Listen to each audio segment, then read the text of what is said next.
另外，伫家己布袋好美丽这个所在呢，休困时啊，拢有游客会来遮佚佗甲捡蛤蟆。也毋过呢，一寡较无公德心的人，伫离开了后，煞留下真侪粪扫无咧整理，这互当地维护环境的志工甲民众拢真困扰。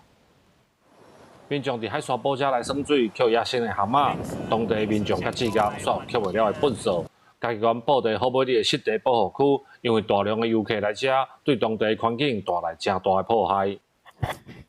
就是有人如果来这里上厕所，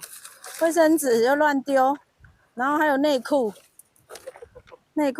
看随地丢衣服，然后这边卫生纸。各单位啦是讲咱这游客嘛，家己小约束的咧，迄个垃圾啊，尽量就是讲减少啊，能带走就带走啊，不要留下。志工表示，侪侪游客除了替环境制造真侪粪扫以外，有一寡来遮的人，还会直接把车驶起来海沙堡，这对遮的生态拢会去造成影响。就抓心劝导，他们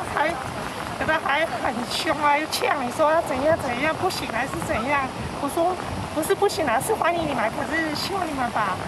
最重要是把垃圾带走就可以了。开车上来，你的轮胎在碾压过程当中，在高速碾压过程当中，这些生物生态其实会被破坏。那如果你有1台车来、2台车来，以后是100台车来的时候，这些土地可以让你这样子蹂躏吗？